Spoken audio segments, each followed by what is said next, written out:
Olá, hoje a gente vai mergulhar num aviso de quase 2.000 anos que, olha, parece que foi escrito ontem.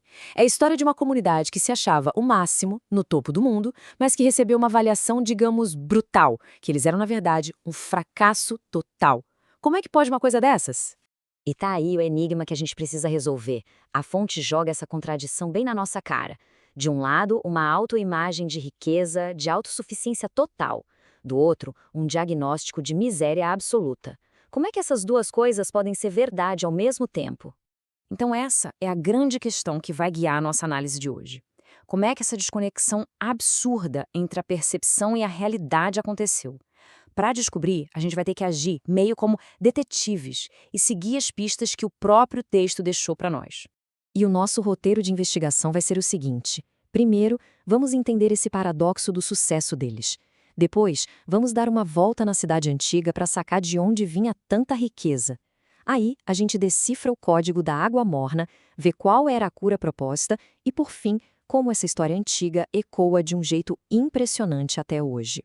Bom, a primeira peça do nosso quebra-cabeça é uma ideia muito forte, a de que é totalmente possível ter um sucesso estrondoso em algo que, no final das contas, não importa nem um pouco. Sabe aquela tragédia de passar a vida inteira subindo uma escada só para descobrir que ela estava apoiada na parede errada? É bem por aí. E aqui a coisa fica mais profunda. A fonte está dizendo que o sucesso de verdade não vem do que a gente tem, mas de quem a gente é. O propósito de verdade só aparece quando a gente entende a nossa identidade. E o problema todo que a gente está investigando começa exatamente aí. Um grupo que confundiu completamente as coisas que conquistou com quem eles realmente eram. Agora vamos para o nosso segundo ponto, que é visitar o local do crime. Para a gente entender como eles se perderam tanto, a gente precisa conhecer o mundo deles. Então, sejam bem-vindos à antiga cidade de Laodiceia. Um lugar que, sinceramente, parecia ter tudo. E olha, Laodiceia não era pouca coisa, não. Era uma potência. Pensa numa Wall Street da antiguidade. Era o centro financeiro da região. Eles produziam uma lã preta caríssima que todo mundo no império queria. E ainda por cima, tinham uma escola de medicina super avançada, famosa por um colírio que eles exportavam para o mundo todo. Ou seja, eles tinham grana, se vestiam bem e se achavam o auge da saúde. E se tem um fato que mostra o nível de orgulho dessa gente, é este aqui. Imagina só, um terremoto gigantesco destrói a sua cidade. O próprio Império Romano, a maior potência do mundo, oferece dinheiro para ajudar a reconstruir. E o que eles fazem? Eles dizem, não obrigado, a gente se vira sozinhos. Isso mostra uma autoconfiança, assim, inabalável. Eles realmente achavam que não precisavam de nada nem de ninguém. Ok, então já entendemos que Laodiceia era rica e orgulhosa. Agora, vamos para a pista mais enigmática de todas, a acusação de que eles eram mornos. Para a gente hoje, morno soa meio vago, né? Mas para um morador daquela cidade, essa palavra era uma crítica cristalina e devastadora. E a chave para entender isso está na geografia do lugar. Olha que interessante. Laodiceia ficava bem no meio de duas cidades vizinhas famosas por suas águas. De um lado, Hierápolis, com suas fontes termais quentes que todo mundo usava para tratamentos de saúde. Do outro, Colossos, com suas fontes de água geladinha, pura, ótima para beber. Ou seja, a água quente servia para curar, a água fria servia para refrescar. Ambas tinham uma utilidade clara. E aí que vem a grande sacada. A água da própria Laodiceia vinha de longe, por aquedutos, e quando chegava na cidade, ela estava morna.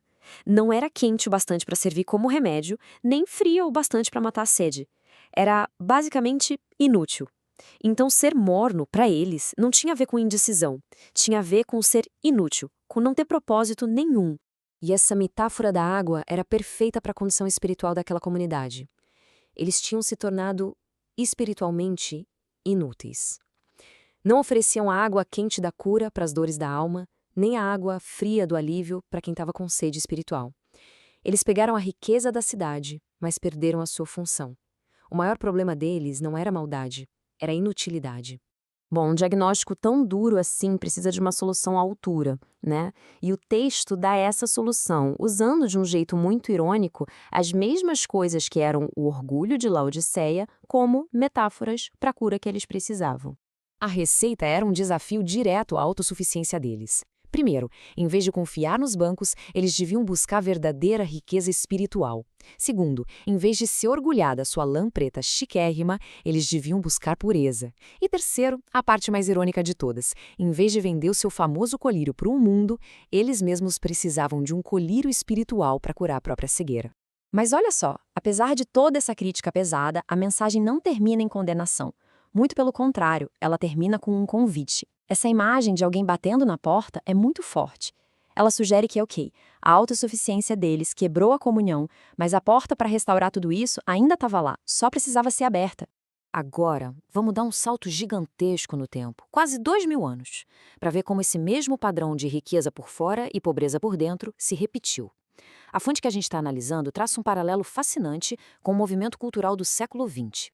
Pensem nos anos 60 nos Estados Unidos. Foi uma década de paradoxos, bem parecido com Laodiceia. Por um lado, uma prosperidade econômica nunca vista. Mas, ao mesmo tempo, o país estava rachado com protestos, uma guerra impopular, crises de direitos civis, e tudo isso gerou um enorme vácuo espiritual. E, nesse cenário, uma geração inteira se sentiu totalmente perdida.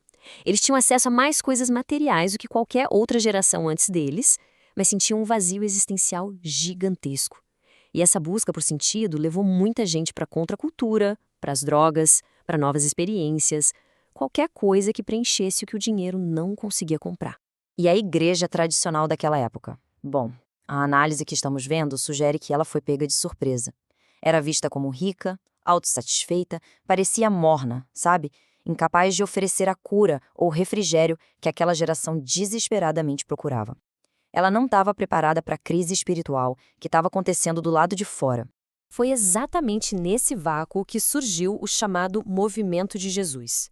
Foi um movimento que começou nas margens, com os hippies, e que redescobriu um senso de propósito. E o resultado foi explosivo. Olha só esse número. Estima-se que 3 milhões de jovens foram batizados nessa época.